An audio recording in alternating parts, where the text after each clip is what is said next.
चिंता संतानहंतारो यत्पादाम्बुजरेव स्वीयानां तान्निजाचार्यान् प्रणमामि मुहुर्मुहुः। यदनुग्रहतो जन्तुः सर्वदुःखातिगो भवेत् तमहं सर्वदा वन्दे श्रीमद्वल्लभनन्दनम्। अज्ञानतिमिरान्धस्य ज्ञानाञ्जनशलाकया चक्षुरुन्मीलितं येन तस्मै श्रीगुरवे नमः।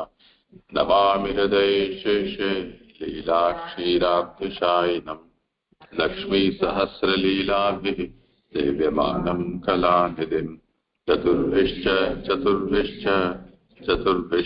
त्रिभिस्तथा षड्भिर्विराजते योऽसौ पञ्चधा हृदये।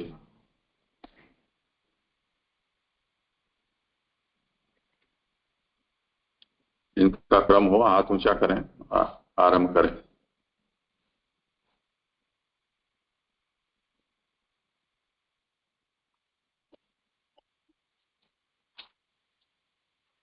दंडवत जी। हाँ, करो आरंभ।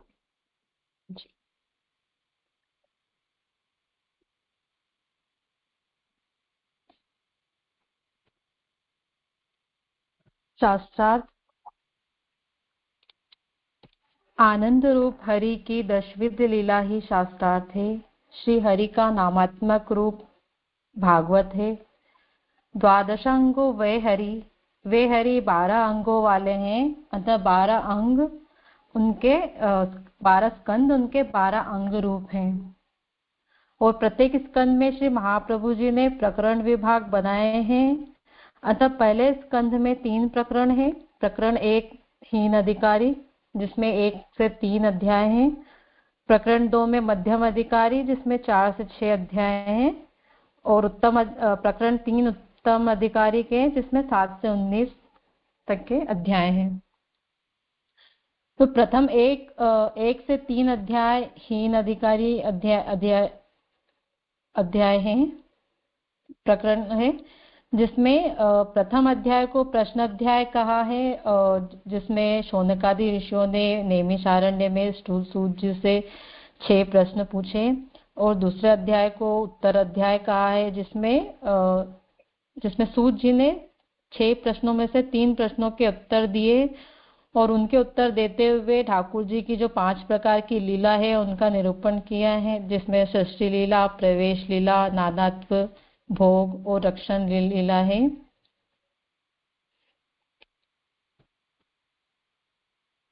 उसके बाद हमने कल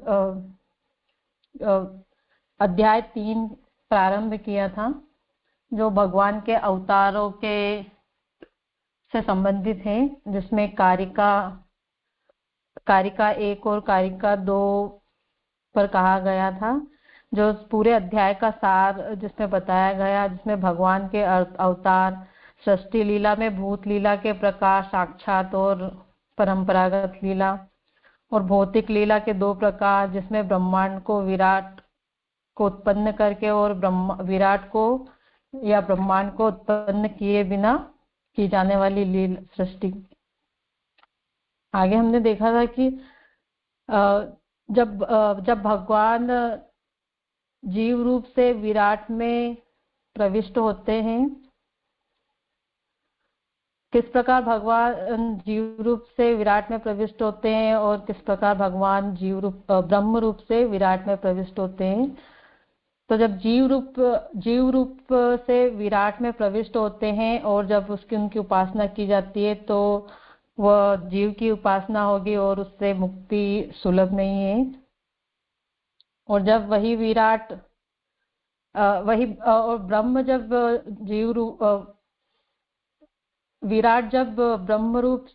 ब्रह्म जब विराट रूप से स्थिति करता है, तो उसमें जो उपासना होगी वह ब्रह्म रूप की होगी और उसमें मुक्ति सुलभ है।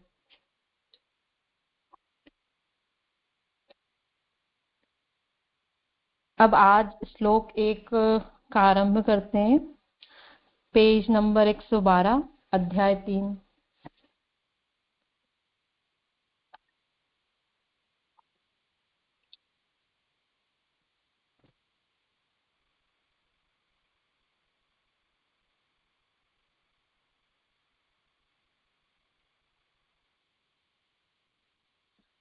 श्लोके जग्रेः पौरुषं रूपं भगवान् महदादिभिः शम्भुतं षोडशकलम् आदौ लोकशिष्यया। श्लोकार्थ, लोकों की सृष्टि करने की इच्छा से महदादि से उत्पन्न 16 कला रूप विराट पुरुष के रूप में भगवान ने विराट पुरुष के रूप को भगवान ने धारण किया।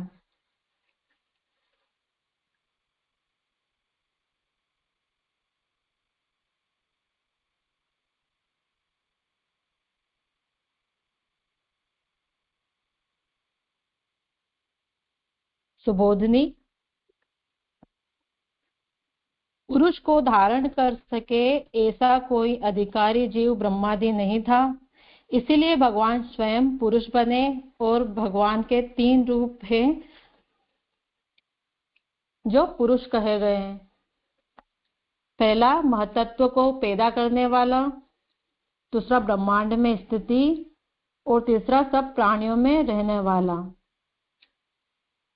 तो इसमें बताया है कि जो सर्वप्रथम जब ठाकुर जी ने भगवान ने सृष्टि करने की इच्छा की तो सर्वप्रथम जो पुरुष रूप धारण किया उसका अधिकारी ब्रह्मादि भी नहीं थे, तो भगवान ने स्वयं ही पुरुष रूप धारण किया। और ये जो भगवान के रूप हैं इनमें 3 रूपों में उन्होंने धारण किया। पहला तो महत्वत्व को पैदा करने वाला यानी कि स्वयं विराट रूप हुए, विराट पुरुष धारण किया। दूसरा फिर ब्रह्मांड में उन्होंने स्थिति की और तीसरा उन्होंने सब प्राणियों में स्थिति की।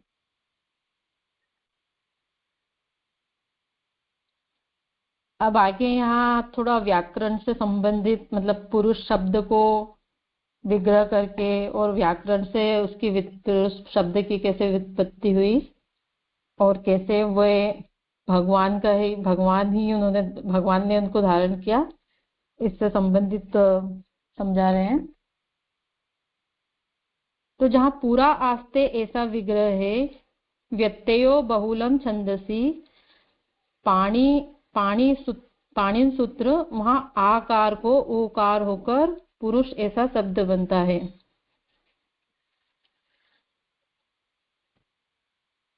और इस व्युत्पत्ति से सिद्ध होता है कि भगवान को शरीर अध्यास नहीं है, क्योंकि भगवान शरीर संबंध हुआ उससे पूर्व थे। तो इसमें ये जो पुरुष शब्द है इसका उन्होंने विग्रह जो पाणिनि जो संस्कृत व्याकरण के विशेषज्ञ थे उन्होंने कुछ सूत्र व्याकरण के सूत्र प्रतिपादित किए, तो वहां से ये पुरुष शब्द का विग्रह किया और इससे समझाया कि तो पुरुष शब्द का विग्रह जब वहां किया तो उसका पूरा आस्ते, तो इससे इसका अर्थ ये सिद्ध होता है कि भगवान पूरा आस्ते मतलब पहले से ही स्थित होना, तो भगवान शरीर नहीं था, संबंध नहीं था, उससे पहले ही वो स्थित थे। यानी भगवान को शरीर अध्यास नहीं है, शरीर कि मैं ही शरीर देह हूँ, ये भ्रम उनको नहीं है, इससे ये सिद्ध हुआ। और क्योंकि भगवान शरीर संबंध हुआ उससे पूर्व थे, फिर एक और विग्रह पुरुष शब्द का विग्रह किया पूरे वस्ती। तो इस व्युत्पत्ति में व्याकरण के नियमानुसार वकार का संप्राशन होने से श होकर पुरुष शब्द बनता है। और पूरा आस्ते और पूरा उष्टि ये दोनों व्युत्पत्तियां वृद्धारण्य से सिद्ध है। तो इस पैराग्राफ में 3 प्रकार से उन्होंने पुरुष शब्द की व्युत्पत्ति पर से समझाया है कि पूरा आस्ते मतलब जो पहले से विद्यमान है, जो शरीर है उससे पहले से ही है, और जिसको इससे सिद्ध होता है कि इसको देह अध्यास नहीं है। दूसरा उसमें उन्होंने कि पूरे वस्ती मतलब पूर्व मतलब शरीर में रहने वाला, उन्होंने इसका और आगे बताएंगे। और पूरा आस्ते और पूर्वस्ति ये दोनों जो व्युत्पत्तियां उन्हें बृहदारण्य उपनिषद है वहां से लिए और वहां से सिद्ध किए। तो जिसमें बृहदारण्य उपनिषद में आया है कि स यत् पूर्वोस्मात् सर्वस्मात् सर्वान् पाप्मन ओषत तस्मादुच्यते पुरुष इति। अर्थात इन सबके पूर्व रहने वाला और पापों को जलाने वाला, पूरा अस्थि मतलब इन सबके पूर्व रहने वाला और पूरा उष्टि यानी पापों को जलाने वाला वह ब्रह्म है, इसलिए वही पुरुष कहलाता है।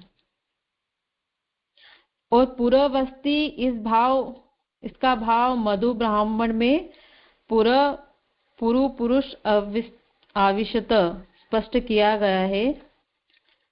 सो जो वेद के जो मधु ब्राह्मण है उसमें से लिया गया है कि पुरु पुरुष आविशत मतलब जो जिसमें पुरुष का आवेश है। यहाँ पूर्ववस्थी ऐसा विग्रह कर शरीर रूपी पुरुष में रहने वाला ऐसा जीव, ऐसा अर्थ निष्पन्न होता है कि जो शरीर रूप पूर्व में जो जीव रहता है वैसी उसकी व्याख्या निकलती है।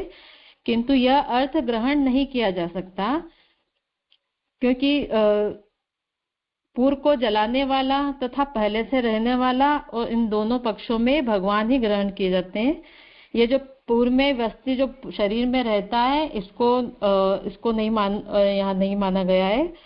और जो दो व्याख्या की गई है जो बृहदारण्य उपनिषद से लिए कि पूर्व को जलाने वाला तथा पहले से रहने वाला, तो इन दोनों ही पक्षों से भगवान ये निर्णय हुआ है कि भगवान ही ग्रहण किए गए हैं। फिर पूरा उष्टि का एक उन्होंने अभिप्राय आगे बताया है कि पूरा उष्टि इस द्वितीय व्याख्या का यहाँ अभिप्राय होता है कि तप्त लोह पिंड में, जैसे तप्त लोह पिंड में अग्नि प्रविष्ट होती है, उसी तरह भगवान भी ब्रह्मांड के भीतर रहते हुए ब्रह्मांड में से उत्पन्न होने के कारण सर्व को मुक्ति प्रदान करने के लिए सभी का निर्माण करते हैं।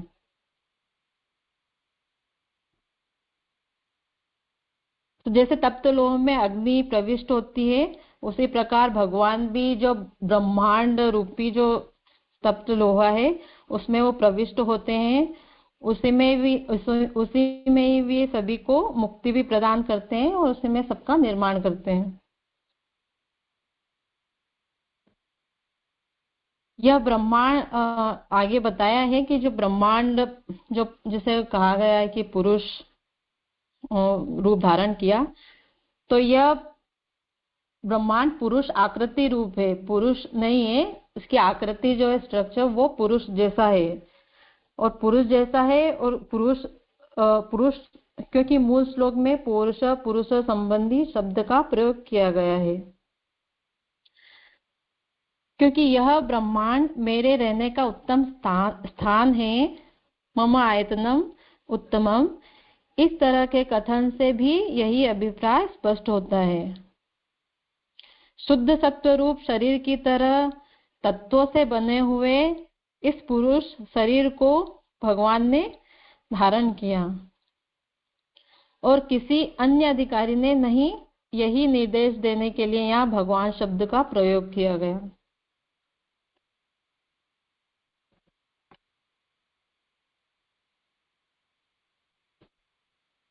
इसमें कुछ प्रश्न है? आगे करूं? ये पूरा हो जाने के बाद ही करें तो अच्छा रहेगा।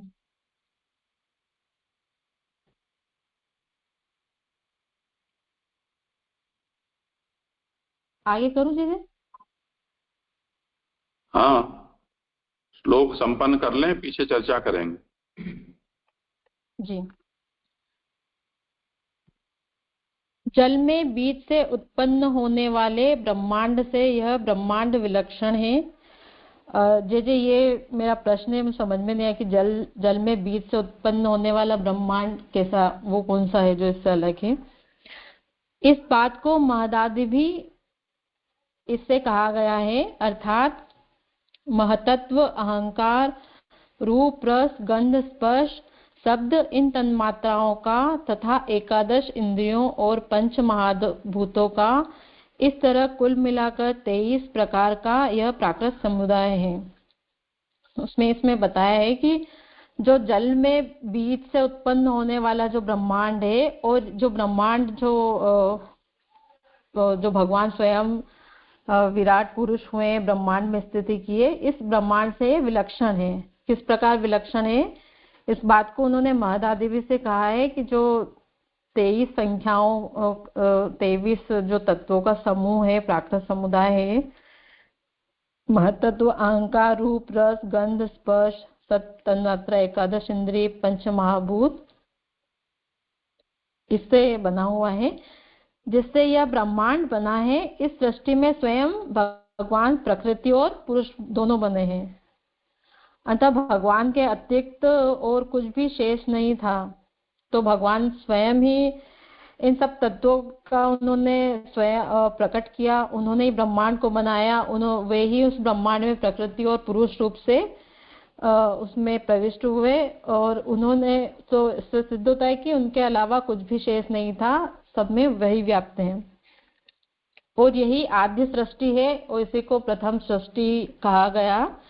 इसके अनंतर दूसरी और तीसरी सृष्टि जो निर्माण किया गया, उसमें ब्रह्मा आदि अधिकारी पुरुष सुलभ थे। उसके बाद जो प्रथम सृष्टि जो ठाकुर जी ने बनाई, उसके बाद जो दूसरी और तीसरी सृष्टि है, उसमें ब्रह्मा आदि जो अधिकारी थे वो इस सृष्टि को बनाने के लिए सुलभ थे, अतः इनसे ही सृष्टियों का निर्माण हुआ, और ब्रह्मा आदि प्रथम सृष्टि में सुलभ नहीं थे, इसलिए स्वयं भगवान ही इस सृष्टि के अधिकारी रूप बने। सृष्टि के निर्माण करने की इच्छा से यह पुरुषावतार हुआ। लोक सृष्टया, इस पुरुषावतार का यही प्रयोजन था। सृष्टियां लोग भगवान के उदर में थी, लोकों का निर्माण, उनकी उदर में स्थिति, ये दोनों ही कार्य जिस तरह से संपादित हो सके, उनको उसी तरह संपादित करने के लिए भगवान ने ब्रह्मांड देह को धारण किया। जो भगवान ने सृष्टि का निर्माण करने की इच्छा से जो पुरुषावतार उन्होंने धारण किया, और ये जो दूसरी सृष्टियां हैं, ये भी उन पुरुषावतार भगवान के उदर में से ही उदर में ही थी। सारी सृष्टियां लोगों का निर्माण उनके उदर में ही स्थित हुआ।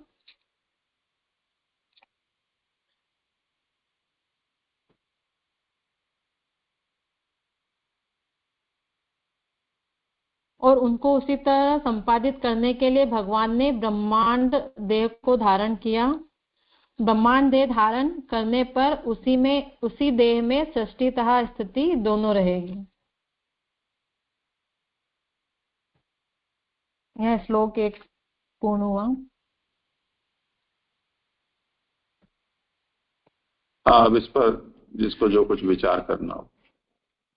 हाँ, धन्यवाद ब्रह्म जी से। यहाँ खाली एक करेक्शन लग रहा है, पेज नंबर 113 पे वो जो पैराग्राफ में जो अपने बृहदारण्यक की जो वचन है, वहां फिर आई ब्रैकेट में जो है, किंतु यह अर्थ यहाँ ग्रहण नहीं किया गया, फिर वहां पूर्व को जलाने वाला, तो वहां पाप को जलाने वाला लगता है, क्योंकि वहां सर्वान पापमा न कहा ना।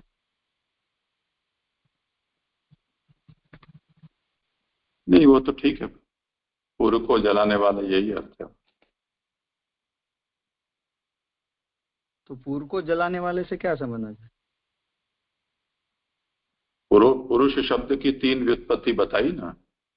हाँ, पूरी वसती, ये एक बताई, यानी जो पूर्व में रहता है वो। दूसरा पुरम उशति, यानी पूर्व को जो जलाता है वो। और तीसरी पुरा आस्ते, यानी सब किसी की उत्पत्ति होने से सब पहले से जो था।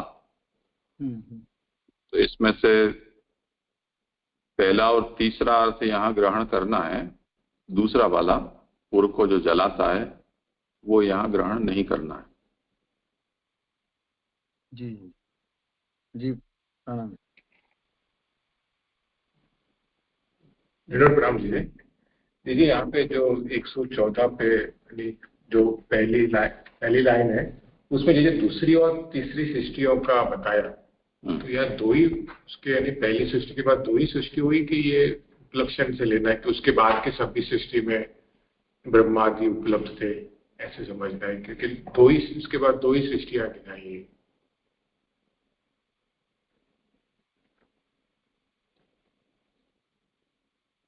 आप रेखा जी आप कुछ कहना चाहें इस प्रश्न पर? हाँ जी जी, मुझे लगता है कि प्रथम द्वितीय सृष्टि में जो ब्रह्मा जी और उनसे जो आवेश अवतार हुए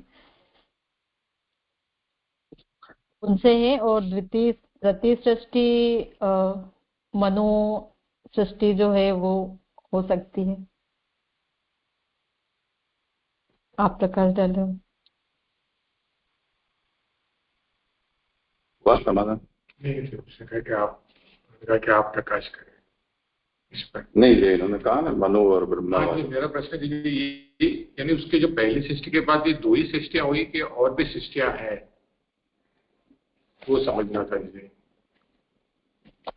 जब भगवान यहाँ क्या कह रहे हैं, जगृहे पौरुषम रूपम भगवान महदादेवी संभूतम षोडशकलम आदव लोक से सुरक्षया। भगवान को पहले लोकों की सृष्टि करने की इच्छा हुई, तो भगवान ने देखा कि मेरे अलावा तो कोई है नहीं, तो कौन करेगा ये काम। तो भगवान ने ही अपना रूप, विराट पुरुष का रूप जैसा रूप आपने धारण कर लिया। तो पौरुषम रूपम भगवान जगृहे, भगवान ने पुरुष के जैसा रूप धारण कर लिया। तो पुरुष में जिस तरह से षोडश कलाएं होती हैं, वो षोडश कलाओं को भगवान ने अंगीकार कर लिया। तो एक बार तो ये हो गया। उसके बाद जैसे यहाँ तृतीय स्कंद में ये विषय आएगा और यहाँ भी आपने इसका संदर्भ दिया है, जल में बीज से उत्पन्न हो ले ब्रह्मांड से ये ब्रह्मांड विलक्षण है। वो इनका भी शायद रेखा जी का भी प्रश्न है कि जल में बीज से उत्पन्न होने वाला ब्रह्मांड कैसा है। तो तृतीय स्कंद में उसका निरूपण आया है और वहां आप ये बताते हैं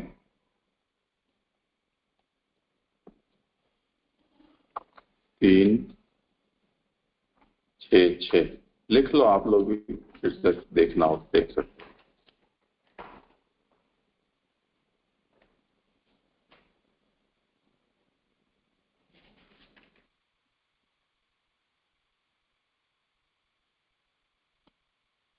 हिरण्मयस्य पुरुषः सहस्र परिवत्सरान् आंडकोश उवासाप्सु सर्वसत्तोपब्रह्मितः। जल के भीतर जो अंडरूप आश्रय स्थान था, उसमें वह हिरण्मय विराट पुरुष संपूर्ण जीवों को साथ लेकर 1000 दिव्य वर्षों तक रहा। ये जो इसमें अपसु पानी में वो अंड पुरुष रहा और वह विश्व रचना करने वाले तत्वों का गर्भ कार्य था तथा ज्ञान, क्रिया और आत्म शक्ति से संपन्न था।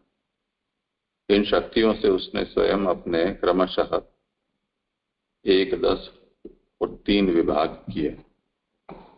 यह विराट पुरुष ही प्रथम जीव होने के कारण समस्त जीवों का आत्मा, जीव रूप होने के कारण परमात्मा का अंश और प्रथम अभिव्यक्त होने के कारण भगवान का आदि अवतार है। यह संपूर्ण भूत समुदाय इसी में प्रकाशित होता है।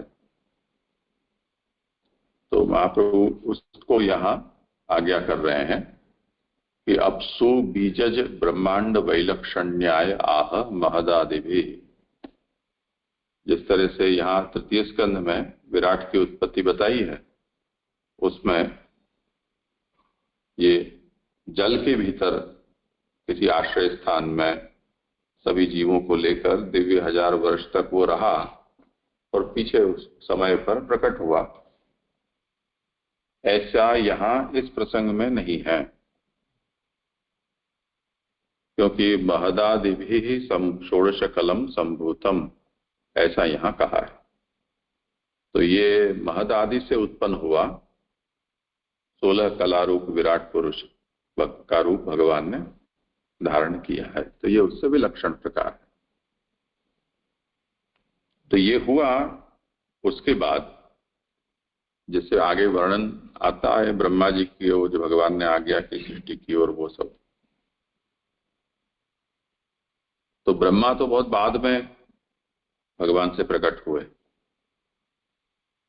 और ब्रह्मा क्यों प्रकट हुए, मुझे क्यों प्रकट किया गया है, मैं कौन हूं, कहां से आया हूं, ये सब उनको जिज्ञासा हुई।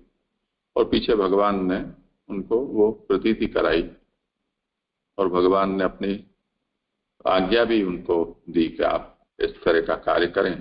पर ब्रह्मा नहीं समझ पाए। तब फिर भगवान ने अपनी अभिलषित प्रकार की जो सृष्टि है उसका दर्शन ब्रह्मा को कराया। पीछे ब्रह्मा ने आगे सृष्टि का कार्य किया। तो ब्रह्मा से आगे मैथुनी सृष्टि और ये सब पैदा हुई, वो प्रथम। उसके बाद ब्रह्मा आदि अधिकारी प्रबुद्ध हुए, वो दूसरी। उसके बाद ब्रह्मा के द्वारा आगे जो हुई वो तीसरी। ऐसे। जी जी जी।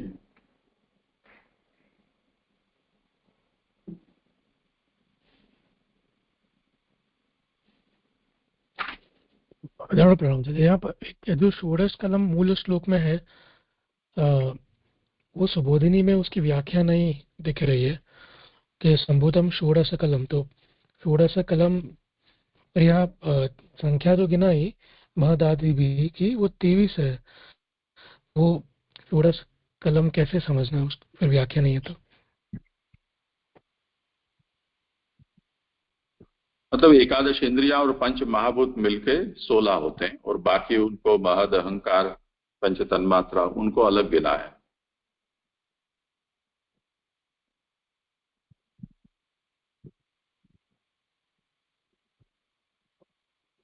ग्यारह और 5 फिर, अच्छा जी 16 हो गए। फिर षोडश कला का कोई रेफरेंस है क्या? वो होती क्या है? वो चंद्र की जो कला होती है वो उसी का अनुरूपम है या हाँ उसी, रूपक? हाँ हाँ, बिल्कुल उसी तरह से। जी ठीक, प्रणाम।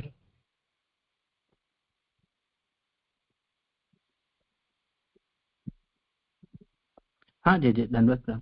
जी जी, यहाँ पूरी वसती ये अर्थ नहीं लेना है ना, पूर को जलाने वाला और पहले रहने वाला, ये दोनों पक्ष लेने हैं, ऐसा हुआ ना?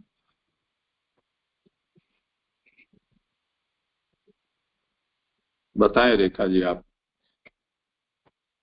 हाँ जी। तो पूरी वस्ती, इससे ये निकलता है कि पूर्व में रहने वाला, मतलब शरीर रूपी जो पूर्व है उसमें रहने वाला। तो इसका अर्थ नहीं लेना है। इसके अलावा जो दो व्युत्पत्ति बताई है, पूरा आस्ते मतलब पहले से रहने वाला, पूरा उष्टि जो पूर्व पाप को जलाने वाला है, इन दोनों अर्थों को लेना है। हाँ नहीं, मेरा खाली इतना था कि जैसे हम लक्षण में देखते अतिव्याप्ति, तो इस तरीके से यहाँ महाप्रभु जी ने उसका मतलब कैंसल किया है कि पूर्व में रहने वाले का जीव, ऐसा अर्थ भी निष्पन्न होता है, मतलब इसलिए इसको कैंसल किया। इसका कैंसलेशन का बेस खाली मेरे को ऐसा समझ आया, मतलब वो सही है, खाली उतना कंफर्म करना था।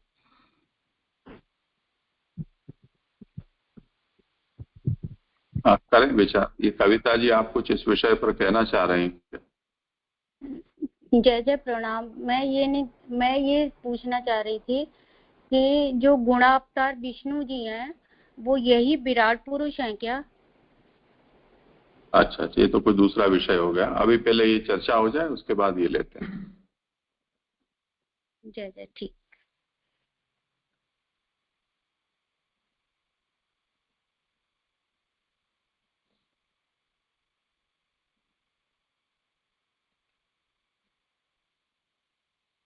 तो मुझे समझ में आया कि पूर्ववस्थी यानी पूर्व में रहने वाला, पूर्व में स्थिति करने वाला, जबकि भगवान पूर्व की स्थिति पूर्व में नहीं है, वो तो ब्रह्मांड। जैसे आगे पेज नंबर 116 14 पे उन्होंने 113 में बताया कि मम आयतनम उत्तमम, ये ब्रह्मांड जो है मेरे रहने का स्थान है। इसीलिए पूर्ववस्थी को नेग्लेक्ट किया है। पूरी हाँ वसति ये इसलिए यहाँ पर नहीं दिया गया है क्योंकि पुर तो जैसे मेरा और आपका भी पुर है, शरीर है, और उस पुर में जीव बसता है। तो पुरुष शब्द है वो अगर जिस शरीर में जीवात्मा रहती है उसको पुरुष कहा जाए तो उससे भगवान का बोध अनिवार्यतया नहीं होता है, क्योंकि उसका अर्थ जीवात्मा भी निकलता है। तो उस अभिप्राय से महाप्रभु यहाँ ये आज्ञा कर रहे हैं कि यहाँ वो जीवात्मा के अभिप्राय से पुरुष शब्द का प्रयोग नहीं है, और इसलिए यहाँ पर भगवान ऐसे स्पष्ट रूप से उल्लेख किया गया है। क्योंकि प्रथमे जीवोपि भवति, प्रथम जो व्युत्पत्ति है पूरी वसति, उसमें उसका मतलब जीव भी पुरुष कहलाता है। पर द्वितीय और तृतीय वस्तु भगवान एवं, जो दूसरी और तीसरी व्युत्पत्ति है उसका अर्थ तो भगवान ही होता है, जो पुर को जलाता है और जो पुर से पहले भी था।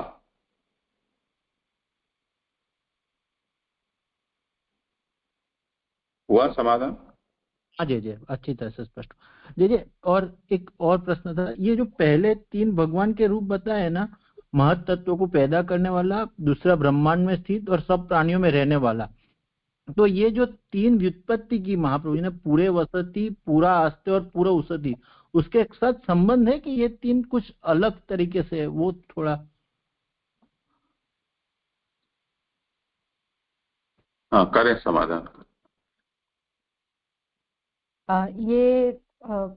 ये इससे संबंधित नहीं है। उन्होंने जो पुरुष शब्द है उसकी व्याख्या की है पुरुष शब्द से, शब्द। और ये जो पुरुष रूप जो भगवान ने ग्रहण किया है, 3 रूप, ये उससे अलग है।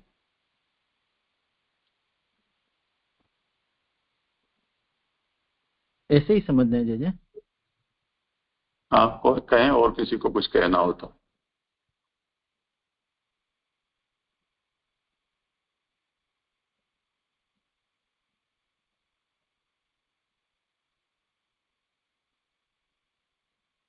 फिर से करो प्रश्न। हाँ हाँ जय जय, मतलब जय इसमें जो पहले 112 पेज पे है ना कि भगवान के 3 रूप है जिसको पुरुष कहे गए हैं, तो वहां पे 3 ऐसे दिखा है कि महत्त्व को पैदा करने वाला, दूसरा ब्रह्मांड में स्थित और तीसरा सब प्राणी में रहने वाला।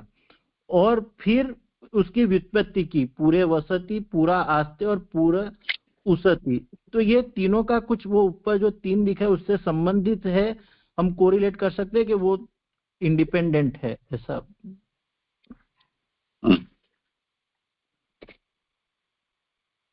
देख लो, मिला के देख लो।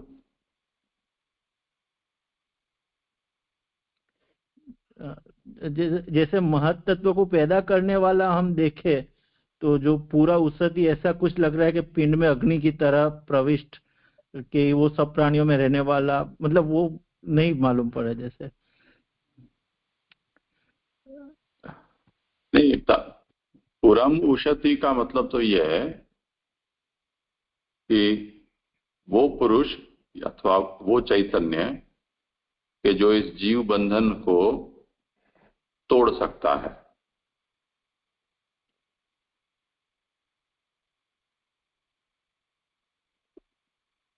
तो ऐसा जीव तो हो नहीं सकता है, जीवात्मा में तो ऐसा सामर्थ्य नहीं हो सकता है। वो तो परमात्मा रूप हो तभी हो सकता है।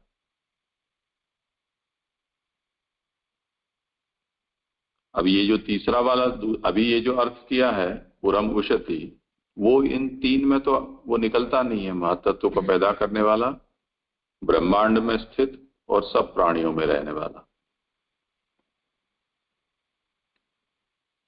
ये जो है वो, हाँ, ये शास्त्र वचन है। शास्त्र वचन का उद्धरण देते हुए यहाँ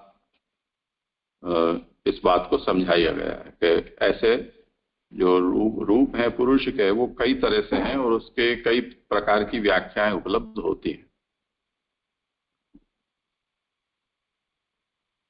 तो श्रीधर ने, पुरुषोत्तम जी समझाते हैं कि श्रीधर ने भागवत टीका में ये एक वचन उद्धृत किया है।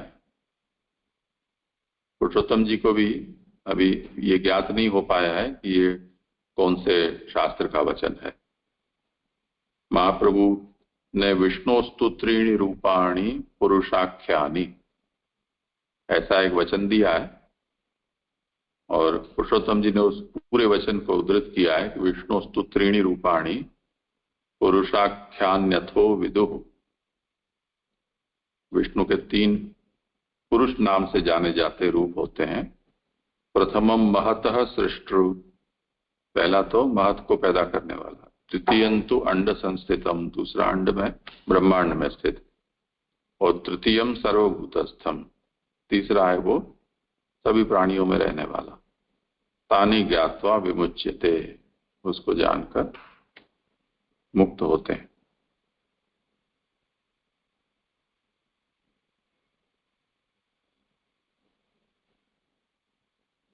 हाँ जी, मतलब पुरुष की व्याख्या के संबंधित खाली एक शास्त्र वचन दिया है, फिर और महाप्रभु जी ने अपने हिसाब से वापिस पुरुष की व्याख्या की है, ऐसे समझना है। हाँ जी, प्रणाम जी। ये जो अंड और ब्रह्मांड ये राय बच्ची समान ही।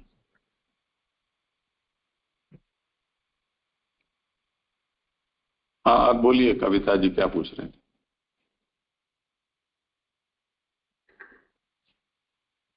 जय जय ये पूछ रही थी कि जो विराट पुरुष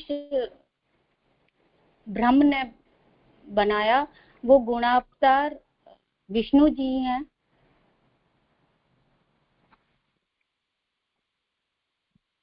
वैसे आगे ये विषय आ ही रहा है, अभी एक एक अवतार का निरूपण कर रहे हैं कहाँ पर सामान्यतः ये समझना चाहिए कि सबसे पहले तो तत्व की बात हम सोचें तो जो कुछ भी है वो भगवान ही है, क्योंकि भगवान ने जब सृष्टि की इच्छा की तब भगवान की ये बड़ी समस्या रही कि उनके अलावा कोई है नहीं, तो वो ही सब कुछ बन गए।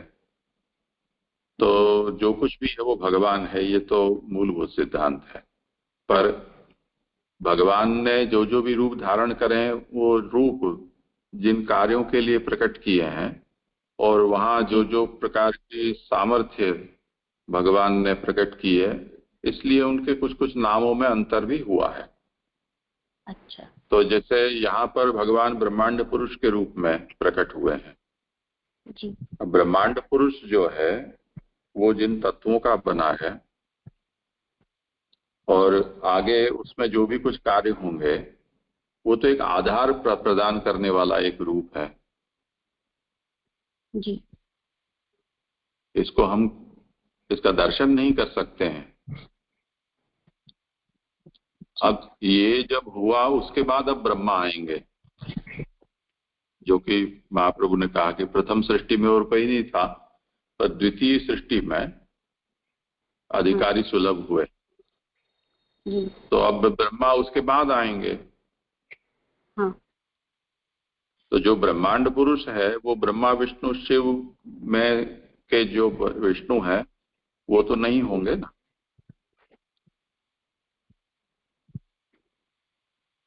तो विष्णु जी बाद में मतलब ठाकुर जी के अंश बने विष्णु जी। ब्रह्मा जब सृष्टि ही नहीं थी। हाँ देखो ध्यान से समझो कि जिस समय सृष्टि ही नहीं है तो सृष्टि का पालन करने वाला कहाँ से किसके लिए हो। ये तो सृष्टि सापेक्ष रूप है, ब्रह्मा विष्णु और शिव। तो पहले ब्रह्मा सृष्टि बनाएंगे तब जाकर उनका पालक रूप भगवान धारण करेंगे विष्णु रूप से, और तब फिर जब सृष्टि का संहार करना है तब फिर भगवान को शिव रूप की आवश्यकता रहेगी। तो ये सृष्टि सापेक्ष रूप है और ये विषय हमने सत्वम रजस्तम इति प्रकृतिर्गुणास्तैर्युक्तः, उस श्लोक में हमने पिछले अध्याय में अच्छी तरह से समझ लिया था कि ये सब भगवान के धारण किए हुए रूप हैं। 22वें श्लोक में, शायद 23वें में, दूसरे अध्याय के, कि भगवान इसलिए इन रूपों को धारण करते हैं। अब ये जो रूप होते हैं वो भगवान के नारायण स्वरूप से प्रकट होने वाले गुणावतार कहे जाते हैं।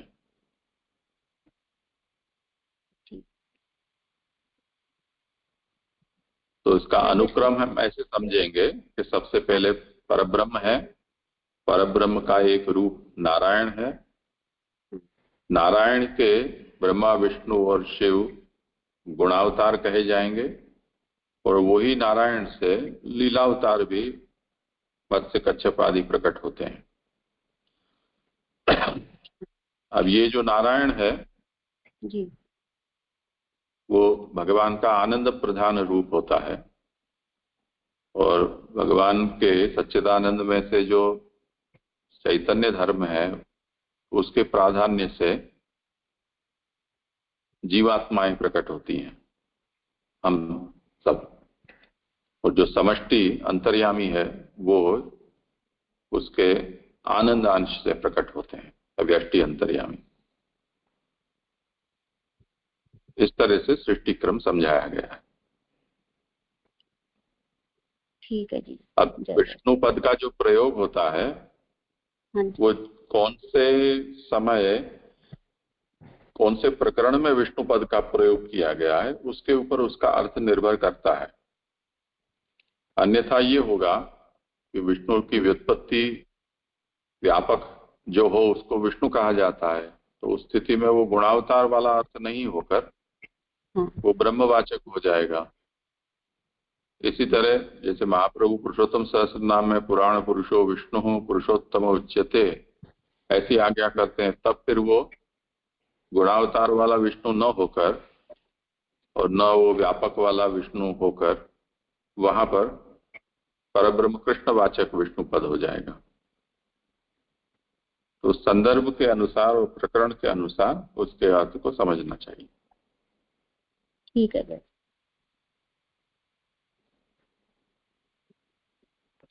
जैसे यहाँ परब्रह्म और नारायण के बीच अक्षर ब्रह्म का भी रूपांतर आएगा ना,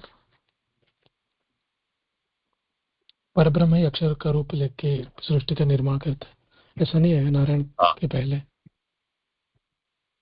नहीं, पहले बाद में ऐसा कुछ नहीं है, क्योंकि जब सृष्टि के को प्रकट करने की जब इच्छा होती है तब वो इच्छा मात्र से ही अक्षर का एक ऐच्छिक भेद भगवान में प्रकट हो जाता है जो सर्व कारण कारणभूत होता है। वो सूक्ष्म प्रक्रिया है, उसका अभी यहाँ लाने की कोई आवश्यकता नहीं है, यहाँ वो प्रसंग भी नहीं है। अभी तो अवतारों की कथा वर्णित की जा रही है।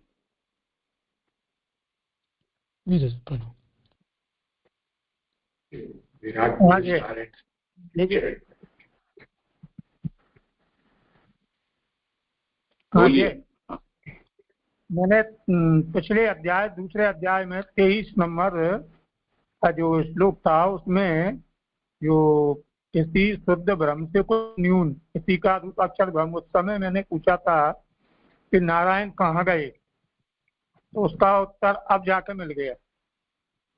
अच्छा अच्छा। हाँ,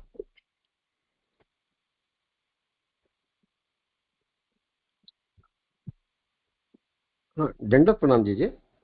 यहाँ ये जो कहा है कि तत्वों से बने हुए इस पुरुष शरीर को भगवान ने धारण किया है, तो ये जो सांख्य प्रणाली में जो तत्वों की गणना है वही समझना यहाँ पर कि कुछ अलग है? ये तत्व तो वही है। ठीक है जी, ठीक है।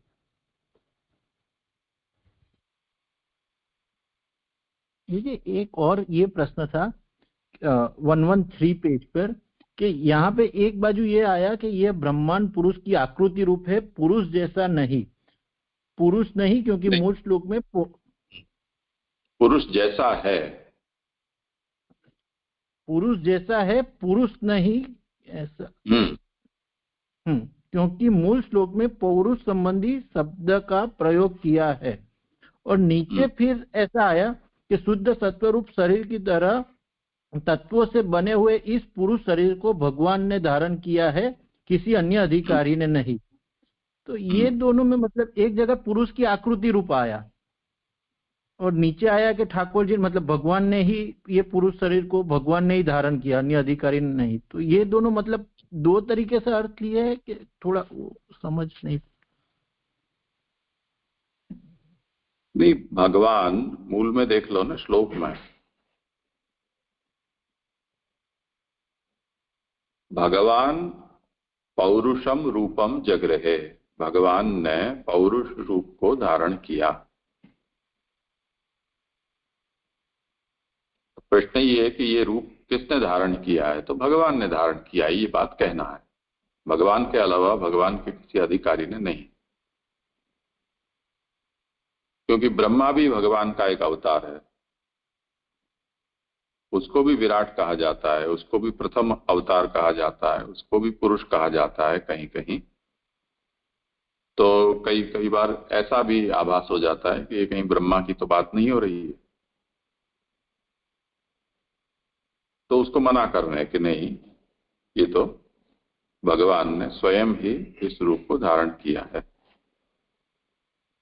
तो ये पुरुष के जैसा रूप है, पौरुष, पुरुष संबंधी पौरुष, ऐसे तद्धित का जो प्रयोग किया है उससे ये कहा है कि ये पुरुष रूप नहीं है पर पुरुष से संबंधी है।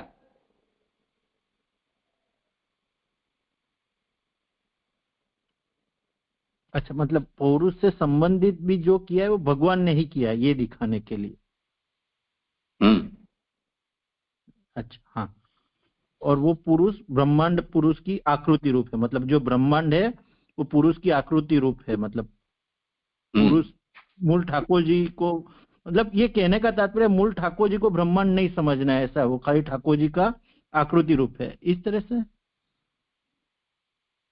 नहीं, ठाकुर जी की आकृति नहीं, पुरुष आकृति रूप है। पुरुष की आकृति जैसे हाथ पांव आंख नाक कान होते हैं उस तरह से। हाँ हाँ, जय दंडवत।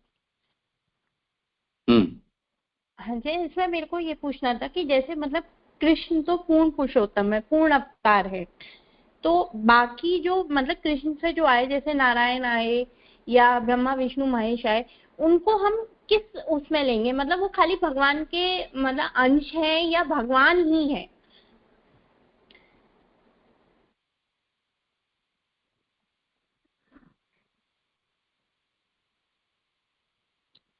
अंश से क्या तात्पर्य है और भगवान है इससे क्या तात्पर्य? पहले ये उसकी अपनी समझ स्पष्ट करो, तब फिर कह सकते हैं कुछ।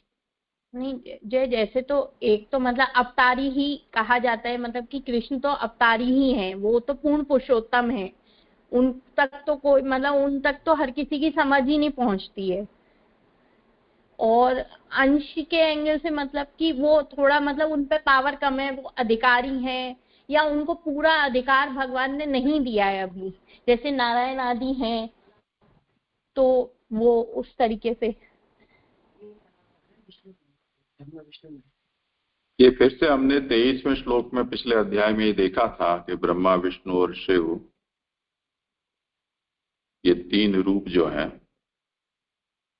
वो तीनों ही रूप भगवान ने ही धारण किए हैं जी,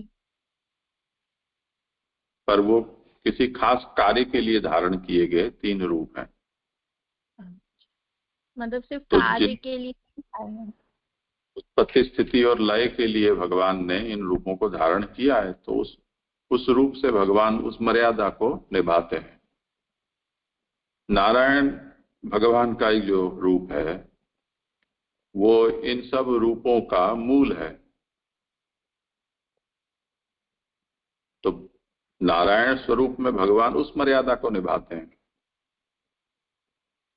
अच्छा, ठीक है। इसी तरह अक्षर वो भी भगवान का एक रूप है, वो अपनी मर्यादा निभाता है। मतलब जो इसको ऐसे समझ सकते हैं कि ये सब अपनी मर्यादा में बंधे हुए हैं और प्रभु अलग हैं। ऐसे समझ सकते हैं? हाँ, सभी को, यानी अक्षर, इसको हम ये कह सकते हैं कि जैसे अक्षर है वो किसी को पुरुषोत्तम की प्राप्ति नहीं करा सकता।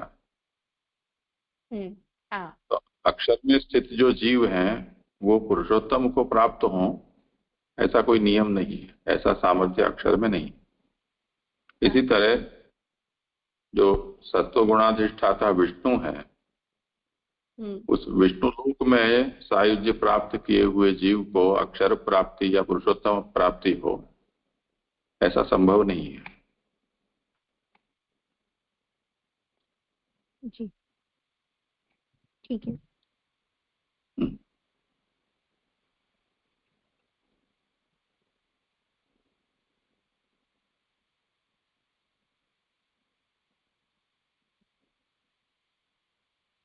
हाँ, आगे जिसका क्रम हो करो।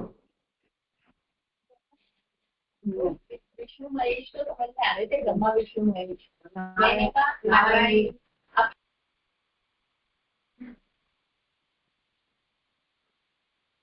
जी मेरा यहाँ पे अच्छा, रेखा जी का हो गया। हाँ, अच्छा किया आप लोगों ने, अच्छा प्रयत्न किया।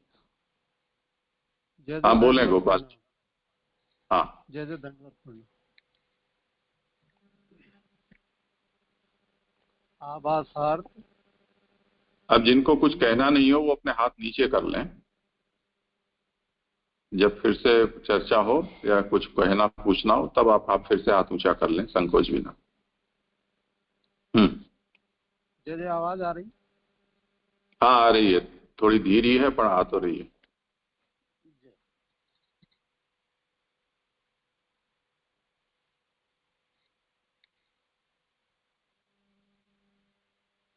यस्याम भस्सी शयानस योग निद्राम वितन्वते नाभि हृदाम्बुजा आसीद ब्रह्मा विश्व सृजाम पति।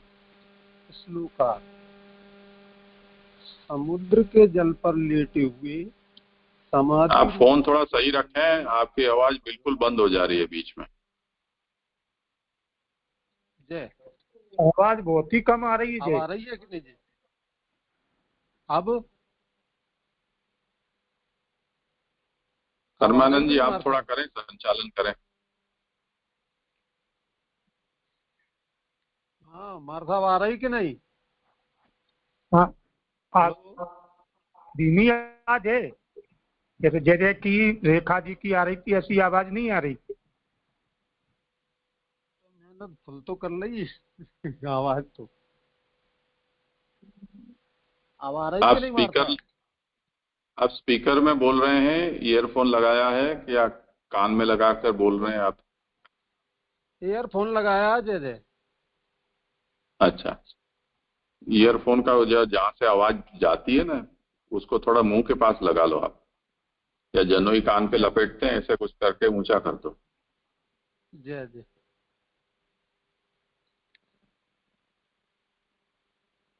समुद्र के जल पर लेटे हुए समाधि रूप निद्रा में लीन भगवान के नाभि रूप हृदय में से उत्पन्न कमल से जगत का निर्माण करने वालों के पति ब्रह्मा जी प्रकट हुए। अब तो ठीक आ रही कि नहीं जय? नहीं आ रही आपकी आवाज ठीक। आप ईयरफोन निकाल दें और अपने कान, हाँ ईयरफोन निकाल दें, शायद काम नहीं कर रहे। अब आ रही कि नहीं जय? हाँ, बड़ी बुलंद आई। सुबोधनी जी, भगवान का यह शयन ब्रह्मा के दिन की समाप्ति में होने वाले नैमित्तिक प्रलय काल का शयन नहीं है, किंतु आप जरा इसको शुरू से पढ़ लें क्योंकि ये आवाज आई नहीं आई में सब चला गया। फिर से पढ़ लें। तो श्लोक भी पढ़ूं जय? नहीं, श्लोक चलेगा पर आभास से पढ़ो आप। जय। यदि आभासार्थ, यदि भगवान पूर्वोक्त ब्रह्मांड देव को धारण नहीं करते तो उसमें कौन सी आपत्ति थी और भगवान का किस स्वरूप से कर्तृत्व है, इसको स्पष्ट करने के लिए कहते हैं यस्याम भसी शयानस योग निद्राम वितन्वत नाभि हृदाम्बुजाद आसीद ब्रह्मा विश्व सृजामपति। श्लोकार्थ। समुद्र के जल पर लेटे हुए समाधि रूप निद्रा में लीन भगवान के नाभि रूप हृदय से उत्पन्न कमल से जगत का निर्माण करने वालों के पति ब्रह्मा जी प्रकट हुए। सुबोधनी।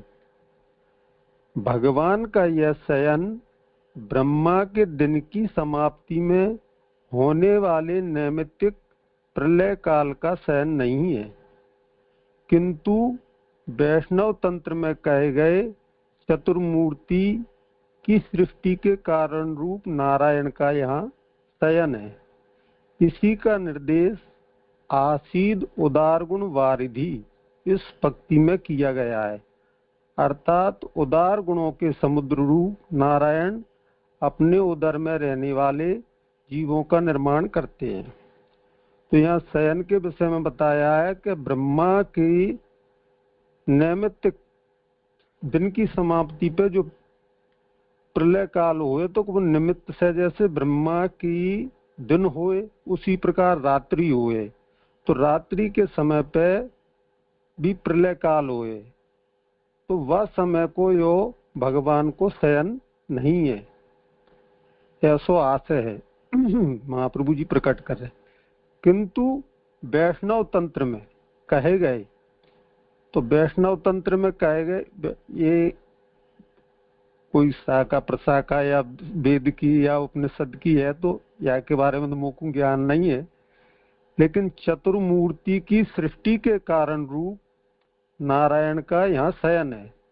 तो चतुर्मूर्ति यानी यहाँ ब्रह्मा जी से शायद आशय है, तो उनकी उत्पत्ति के कारण रूप नारायण का, जो आप श्री ने अभी नारायण का वर्णन किया, उनका यहाँ शयन है।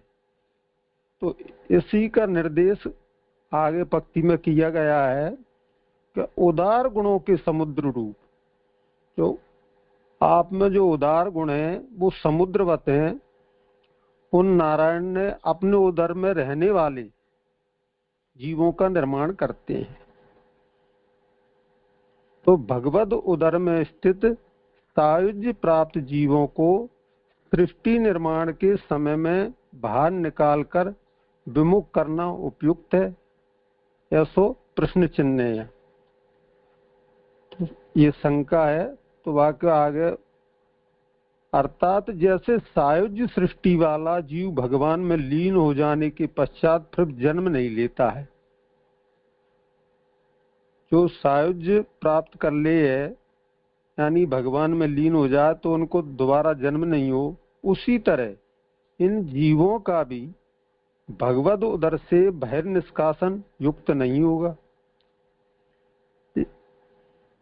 इसीलिए भगवान ब्रह्मांड रूप द्वितीय कोश को पैदा कर फिर उसी ब्रह्मांड में सबको उत्पन्न करते हैं, तो उनको बाहर निकालना उचित नहीं है। भगवान ब्रह्मांड रूप द्वितीय कोश तो मेरे समझ में नहीं आया कि प्रथम कोश भी होगा, द्वितीय कोश है तो उसी ब्रह्मांड में सबको द्वितीय कोश को पैदा कर, यानी मेरी समझ से तो यूं कि एक कोश आपके उदर में स्थित जो सायुज्य प्राप्त है वो है, तो फिर आप उनको निष्कासन नहीं करके नहीं और द्वितीय कोश ब्रह्मांड की उत्पत्ति कर रहे हैं। यहाँ शंका करते हैं कि शयन करते हुए भगवान को शयन का परित्याग करके सृष्टि का निर्माण करने में बड़ा क्लेश होगा, ये शंका है। तो वाक्य उत्तर में कहते हैं कि शयन करते हुए भगवान से ही यह समस्त विश्व उत्पन्न हुआ, यही बात अम्बसी शयानस से कही गई है, अर्थात भगवान सो रहे थे और सोए हुए भगवान से ही यह सब उत्पन्न हुआ। श्लोकस्थ अम्बसी पद से यह सूचित किया गया है कि सैया शीतल और कोमल है। जल में रहने वाली से सैया शीतल और कोमल ही होगी। तो यहाँ शंका उठी कि भगवान ने शयन को परित्याग करो, सृष्टि निर्माण में क्लेश हुआ होगा। उसके उत्तर में कही कि भगवान ने शयन के समय में ही ये विश्व की उत्पत्ति करी है और अम्बसी शयानत से या को सूचन भी की है कि भगवान ने सोए हुए ही ये उत्पन्न करी है और भगवान की सैया शीतल और कोमल है।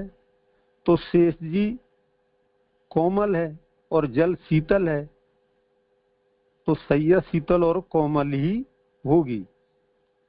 फिर आगे यहाँ शंका करते हैं कि शयन उसी को कहते हैं जिसमें स्वरूप की विस्मृति होती है और माया के अथवा भगवान के पास गमन होता है, ऐसी शंका है। तो वाक्य जवाब में है किंतु ये दोनों ही भगवान के शयन में संभव नहीं है, यानी माया और भगवान के पास गमन। तो शयन में स्वरूप को विस्मृति हो जाए, देह को अनुसंधान नहीं रहे, तो जीव स्वप्न अवस्था में या तो माया में विचरण करे है या फिर भगवान के पास गमन हुए। भगवत संबंध स्वप्न वगैरह है, ऐसो शायद यहाँ आशय है, किंतु यह दोनों ही भगवान के शयन में संभव नहीं है। इसके उत्तर में कहते हैं कि योग निद्राम, वास्तव में भगवान निद्रा नहीं ले रहे हैं, किंतु योग भूत समाधि रूप जो निद्रा है वह भगवान की कोई एक शक्ति है जो जीवों का क्लेश दूर करती है। तो यहाँ भगवान की योग निद्रा बताई गई है और योग निद्रा को समाधि रूप, जैसे योगी समाधि में समाधिष्ट हो जाए यानी ध्यान करे है तो वो सोए नहीं है, शायद मेरी समझ से ऐसे आ रही है। और जो वो योग भूत निद्रा है वाकु भगवान की शक्ति कही है जो जीवों को क्लेश दूर करती है तथा जीवों को भगवान के पास ले जाती है। तो यहाँ कहिए कि भगवान की शक्ति है जो जीवों का क्लेश दूर करती है। तो मेरी समझ अल्प बुद्धि से मैं समझ रहे हूँ, सो बताऊं कि जीवों का क्लेश दूर करती है। तो यानी प्रलय काल में महाप्रभु जी आज्ञा कर रहे हैं कि सभी जीव यानी प्रभावी जीव भी जो दुख भोगे हैं सो बाद में ब्रह्मादि आदि के सबके साथ में वो ठाकुर जी में ही जाके नहीं समाविष्ट हुए, वह समय पे उनके सभी क्लेश वगैरह दुख दूर हो जाए, ऐसो मेरी समझ आई सो में, तथा जीवों को भगवान के पास ले जाती है। तो यानी वह समय पे वे जीव भी भगवान में समाविष्ट हो जाए। अर्थात योग जैसे गुप्त जीव को प्रकट कर देता है, उसी तरह भगवान की यह योग निद्रा भी जीव को सुसुप्ति दशा में भगवत संबंधी आनंद का प्रकट अनुभव करा देती है।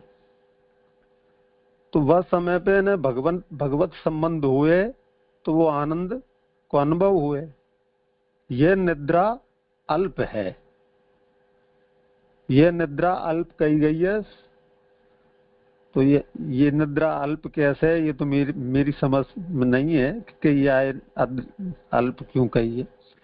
इसलिए क्योंकि शायद यह निद्रा के बाद सुसुप्त शयन के बाद प्रभु दोबारा सृष्टि उत्पन्न करें तो वे दोबारा शायद प्रकट हो, इसलिए अल्प कही हो। इसलिए भगवान इसको अपने स्वरूप में चारों ओर फैलाकर विशाल तथा कार्यक्षम बनाते हैं। सृष्टि के उपयोगार्थ प्रकट करते हैं, अर्थात आनंद के लिए तथा योग के लिए प्रयत्न करने वाले लोग ही सृष्टि पैदा करते हैं। और यही भगवान के विषय में भी कहा जा सकता है। इसी का निर्देश नाभि हृदयाम्बुजाद दासी इस पद में किया गया है। जैसे जो इतनों सो तो मेरे समझ में भी नहीं आया। मैं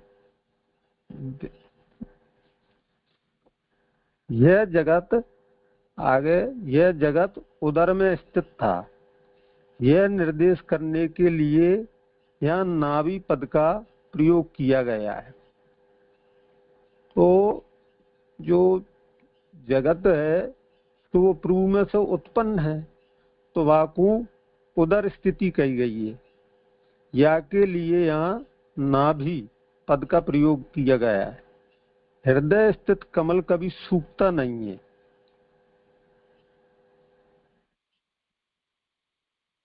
सूखता नहीं, नाभि के लिए हृदय शब्द के प्रयोग द्वारा यही सूचित होता है। कमल यहाँ त्रिलोक रूप है, यानी आपके हृदय स्थित कमल कभी सूखता नहीं है, क्योंकि आपकी स्थिति सदैव है। और जैसे जल कमल हुए तो जल के सूखने पे कमल भी सूख जाए, लेकिन आपकी स्थिति हमेशा है, ऐसा सूचित है। कमल यहाँ त्रिलोक रूप है, यानी कमल को यहाँ तीनों ही लोकों को उपाधि दी गई है। इससे भगवान का महात्म्य भी सूचित किया गया है। भगवान की ऐसी महिमा है कि जिनकी नाभि से अंकुरित कमल भी त्रिलोक रूप है। तो यहाँ भगवान के माध्यम को सूचन किया गया हो कि भगवान की महिमा ऐसी है कि उनमें जो कमल है बाकू भी त्रिलोक रूप की उपाधि है। ब्रह्मा पद का तात्पर्य यह है कि यह सृष्टि भगवान का प्रथम ही कार्य है, अर्थात ब्रह्मा भगवान का प्रथम कार्य रूप है, इसलिए वह ब्रह्मा कहा जाता है। तो यहाँ ब्रह्मा पद का तात्पर्य बता रहे हैं कि यह सृष्टि भगवान का प्रथम ही कार्य है, यानी कारण रूप प्रभु और कार्य रूप ब्रह्मा, यानी ये प्रथम, जैसे आप श्री ने हमें समझाया कि ये प्रथम सृष्टि है। तो यहाँ ब्रह्मा को प्रथम कार्य कहेगा, यानी प्रभु की सृष्टि में उत्पत्ति ब्रह्मा की प्रथम है, इसलिए कार्य और कारण रूप की दृष्टि से ब्रह्मा पहला कार्य है। और ब्रह्मा का यहाँ पुल्लिंग शब्द में निर्देश कर, ब्रह्मा का पुल्लिंग में प्रयोग यह निर्देश करता है कि वह इस जगत का स्वतंत्र रूप से करता है। तो यहाँ ठाकुर जी ने ब्रह्मा जी को सृष्टि उत्पत्ति के लिए स्वतंत्र रूप से उत्पन्न करे। तो यहाँ पुल्लिंग यानी पुरुष रूप में ही उनको भी वर्णन यहाँ किया गया है। तदंतर ब्रह्मा से विश्व को उत्पन्न करने वाले मरीचि आदि उत्पन्न हुए। ब्रह्मा की उत्पत्ति के बाद ब्रह्मा से मरीचि आदि उत्पन्न हुए। मरीचि आदि को आज्ञा देने, ब्रह्मा इन मरीचि आदि को आज्ञा देने वाला है, इसलिए ब्रह्मा को यहाँ विश्व सृजाम पति, मरीचि आदि का पति कहा है। पति शब्द से यह सूचित होता है कि इनके लिए ब्रह्मा की आज्ञा अवश्य पालनी है। इसका सारांश यह है कि जिसने पुरुष रूप धारण किया उसी भगवान के नाभि कमल से ब्रह्मा की उत्पत्ति है। यानी ब्रह्मा जी ने मरीचि आदि उत्पन्न करे, मरीचि आदि के पति कहे गए यानी स्वामी, और मरीचि आदि ने इनकी आज्ञा पालन करना जरूरी है। इसका सारांश यह है कि जिसने पुरुष रूप धारण किया, यानी विराट पुरुष रूप जो स्थिति करी, उसी भगवान के नाभि कमल से ब्रह्मा की उत्पत्ति बताई गई है। यह यो श्लोक संपन्न हो। हाँ, इसमें आपका जो भी हो प्रश्न और अन्य किसी को कुछ कहना हो। हाँ जी, श्लोक के प्रारंभ में ही सुबोधनी चालू हुई है। दूसरे इन्होंने ये कहा कि चतुर्थमूर्ति ब्रह्मा के से आते दिया। इन्होंने ये कहा था कि मैं चतुर्मूर्ति ब्रह्मा को समझ रहा हूँ। हाँ, और ऐसे ही ब्रह्मा समुद्र में शयन बताया। नहीं, ब्रह्मा नहीं, नारायण। हाँ, नारायण चतुर्मूर्ति की सृष्टि के कारण रूप, यानी कारण रूप नारायण का यहाँ शयन है।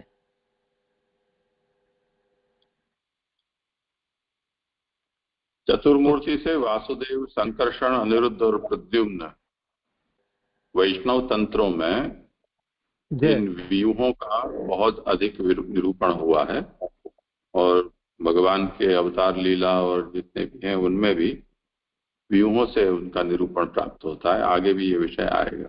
चतुर्मूर्ति से ये समझना है। ब्रह्मा तो चतुर्मुख हो, मुख शब्द का प्रयोग हो तो हम ब्रह्मा ले सकते हैं। चतुर्मूर्ति से ये व्यू ही गिने जाते हैं। हाँ, और कोई विषय हो तो।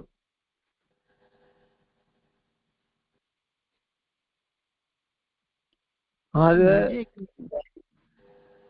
जैसे सुसुप्ति दशा में भगवत संबंधी आनंद का प्रकट अनुभव करा देती है, यह निद्रा अल्प है और इसलिए भगवान इसको अपने स्वरूप में चारों ओर फैलाकर विशाल तथा कार्यक्षम बनाते हैं, सृष्टि के उपयोगार्थ प्रकट करते हैं और आनंद और योग के लिए प्रयत्न करने वाले ही सृष्टि पैदा करते हैं। जैसे योग यानी किस तरह से आनंद अनुभव कराए, निद्रा अल्प है, और किस तरह से आप विशाल तथा कार्यक्षम बनाए जाए, ये प्रसंग समझ में नहीं है।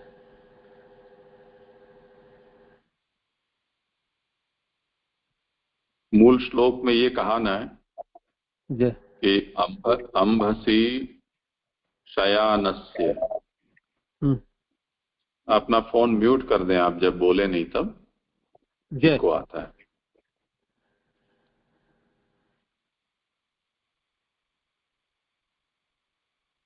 भगवान समुद्र जल पर पौड़े हुए हैं और योग निद्रा में भगवान है।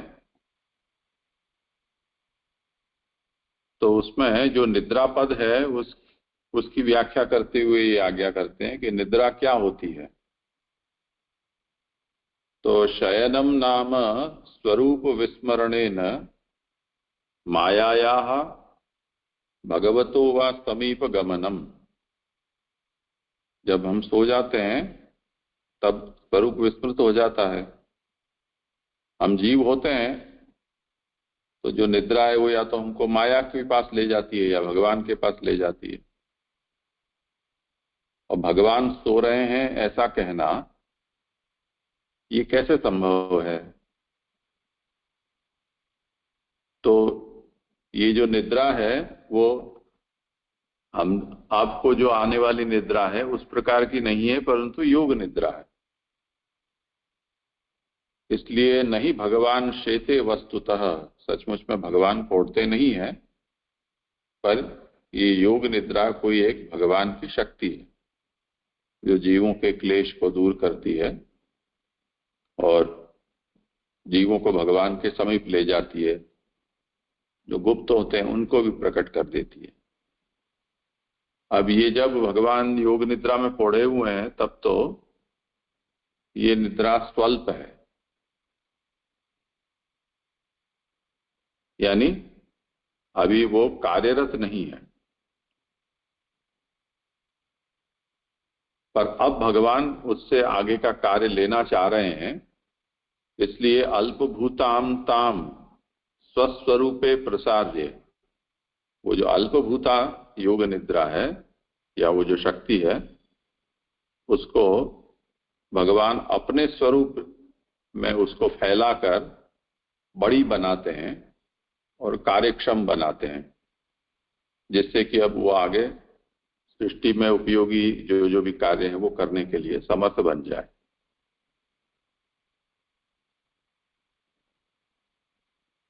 ऐसा कहा जाता है।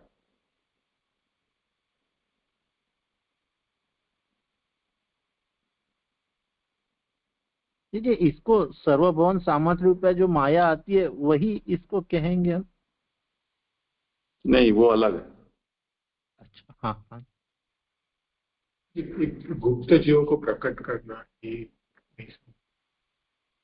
वो यहाँ जो कहा जा रहा है इस आगे के श्लोक में जो कहा, नहीं यही आरंभ में जो कहा ना कि भगवान अपने स्वरूप स्थित जो जीव हैं उनको एक दूसरे ब्रह्मांड का निर्माण करके और उसमें उनको प्रवेश कराते हैं, इस तरह से। जी।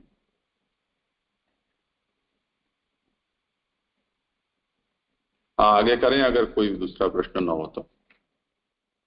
नहीं, ये एक प्रश्न रह गया कि यहाँ अर्थात माने 114 पेज पे, अर्थात जैसे सायुध सृष्टि वाला जीव भगवान में लीन जाने के पश्चात फिर जन्म नहीं लेता, उसी तरह इन जीवों का भी भगवत उदर से बहिर्निष्कासन युक्त नहीं हुआ, इसलिए भगवान ब्रह्मांड रूप, प्रश्न यहाँ से है, ब्रह्मांड रूप द्वितीय कोष को पैदा कर फिर उसी ब्रह्मांड में सबको उत्पन्न करते हैं।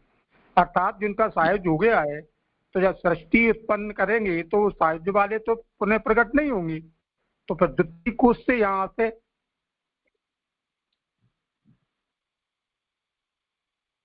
आवाज बंद हो गई आपकी। जय, आवाज आ रही? हाँ, द्वितीय कोष के बाद आपकी आवाज बंद हो गई। द्वितीय कोष को पैदा कर फिर उसी ब्रह्मांड में सबको उत्पन्न करते हैं, इससे आपसे जानना चाह रहे हैं। हाँ, तो इससे ये हो जाएगा कि जो सायुज्य जिनका है वो सायुज्य उनका खंडित नहीं होगा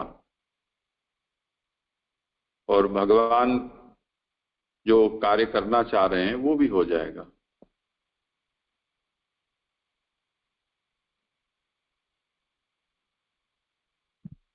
तो पर यह द्वितीय कोष को पैदा कर माने मैं जो समझ रहा हूँ, पहले कोष में जैसे जो जीव भगवान में लीन हुए जिनको शायद हुआ है तो वो पैदा नहीं होंगे, अन्य जीव पैदा करेंगे।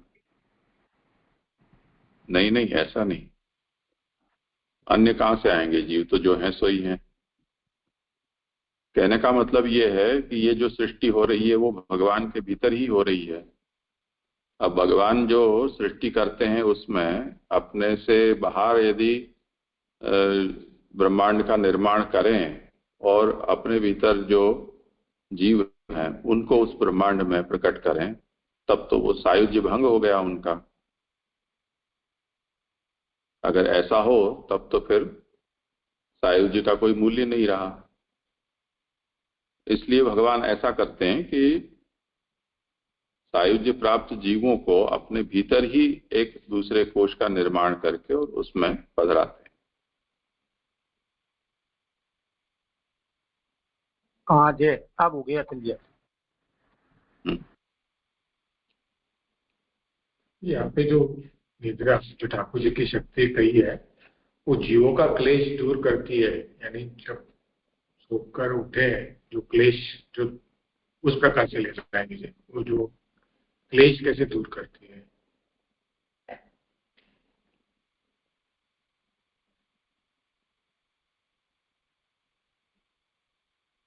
आप गोपाल दास जी आप करेंगे समाधान? हाँ जी जी। तो यहाँ में जैसे प्रलय काल के समय पे जो प्रवाही सृष्टि हुई है, जो आवागमन के चक्कर में रही है, यानी जन्मों और मरणों, तो ब्रह्मा आदि के जो महाप्रलय के समय में वो सब भगवान में के उदर में स्थिति करें, तो वह समय पे जीव को जो जन्म मरण को क्लेश है वो मिट जाए, वो ही क्लेश दूर करवे को यहाँ आशय महाप्रभु जी को है, ऐसो मेरी समझ है। और तथा जीवों को भगवान के पास ले जाती है, यानी वह समय पे वे जीव भी भगवान में समाविष्ट हो जाएं।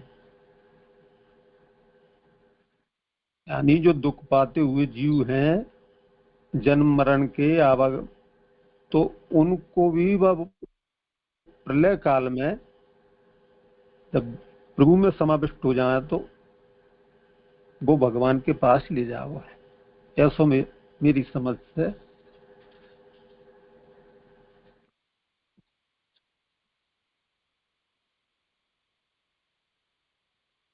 ठीक है, भगवान के भीतर भगवान योग निद्रा में है, इसका मतलब ये हुआ जैसे हम इसका उदाहरण ऐसे लें कि कोई सेठ जिसके पास कई कर्मचारी हैं, लगातार दौड़ धूप करके बहुत कार्य कर रहे हैं। अब सेठ ये देख रहा है कि सब लोग थके हुए हैं, पर क्योंकि मैं यहाँ बैठा हुआ हूं तो वो मेरे सामने विश्राम करना अविवेक समझेंगे, तो वो कहीं और जाने का अवसर भी नहीं है, स्थान भी नहीं है, तो थोड़ी देर आंख मीच के वो बैठ गया।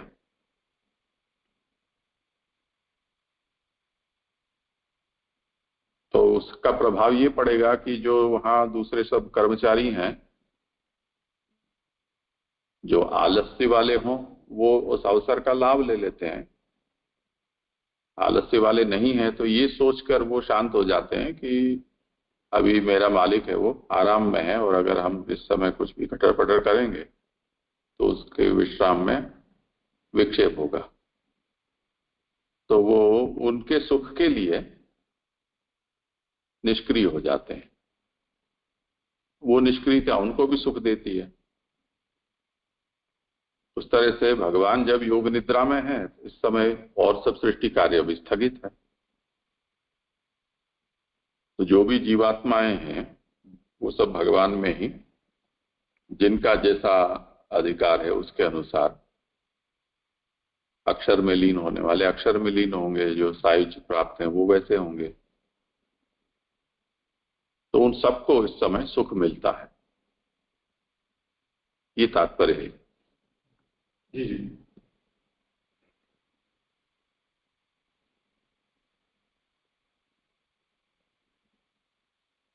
हाँ, और किसी को हाथ ऊंचा करके बोलने का अभ्यास रखो, दिखता नहीं है यहाँ। हाँ हाँ, ये 115वें पेज में लास्ट से थर्ड फोर्थ लाइन है, वह इस जगत का स्वतंत्र रूप से करता है, जो ब्रह्मा जी के बारे में कहा। और आगे ऐसा हमने देखा कि जो पुरुष है उसको ब्रह्मा नहीं समझना, भगवान ही है। तो ये मतलब ठाकुर जी के जो रथ कमल से नाभि से प्रकट होते, ब्रह्मा जी सृष्टि पैदा करते हैं, जगत पैदा करते हैं, तो ये दोनों में कैसे डिफरेंस हुआ? यहाँ आया कि जगत का स्वतंत्र रूप से करता है, तो ये सेंटेंस को आगे ऐसा कहा कि ब्रह्मा जी नहीं समझना है। आगे कहा?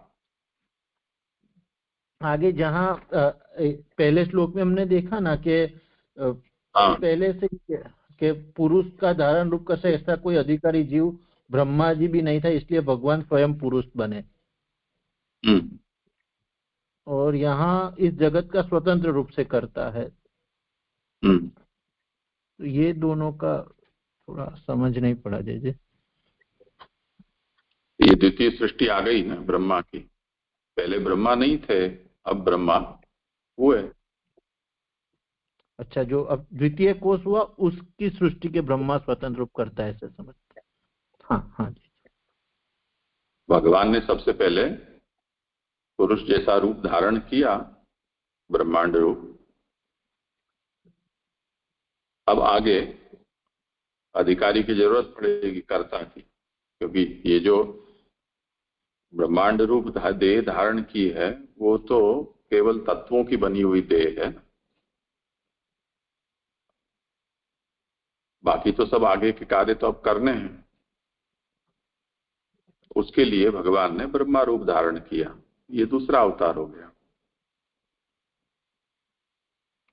तो इसके आभास में यही तो प्रश्न हुआ ना कि यदि ब्रह्मांड देह धारण नहीं करते तो क्या समस्या थी, और भगवान कर्ता के स्वरूप से बने। ये दोनों बातें यहां कही जा रही हैं। यानी ब्रह्मा केवल प्रकट हो जाते तब भी कुछ कार्य नहीं हो पाता, क्योंकि ब्रह्मा करते क्या, ब्रह्मा में ये सामर्थ्य थोड़ी है कि तत्वों को प्रकट कर दें। तो जैसे मजदूरों को बुलाकर रख दें पर माल सामग्री नहीं हो तो मजदूर करें क्या, उस तरह से ब्रह्मा भी निठल्ले रहते। इसलिए ये ब्रह्मांड रूप प्रभु ने प्रकट किया। अब ब्रह्मांड रूप हो और फिर कोई करने वाला नहीं हो, माल साम सब आ गया हो पर मजदूर नहीं हो तो भी क्या होगा। तो इस तरह से आगे का काम अब शुरू होगा। हाँ हाँ जय जय, अच्छी तरह से क्लियर हो। प्रणाम जय जय। नहीं, यहाँ पे ब्रह्मा जी को विष्णु ही समझे, माने भगवान ही समझे, पति का तात्पर्य ये हुआ। यहाँ तो मरीचि आदि जो अब आगे मानस पुत्र आएंगे और ब्रह्मा की आज्ञा से जो सृष्टि कार्य करेंगे उनके लिए यहाँ विश्व सृजाम पति ही ऐसा कहा है।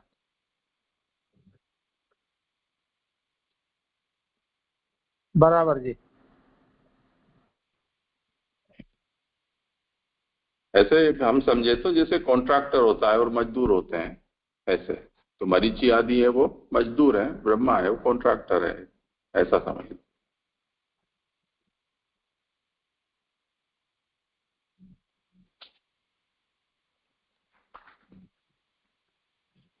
ठीक है, आज समय हुआ है, आज का यहाँ विराम रखते हैं।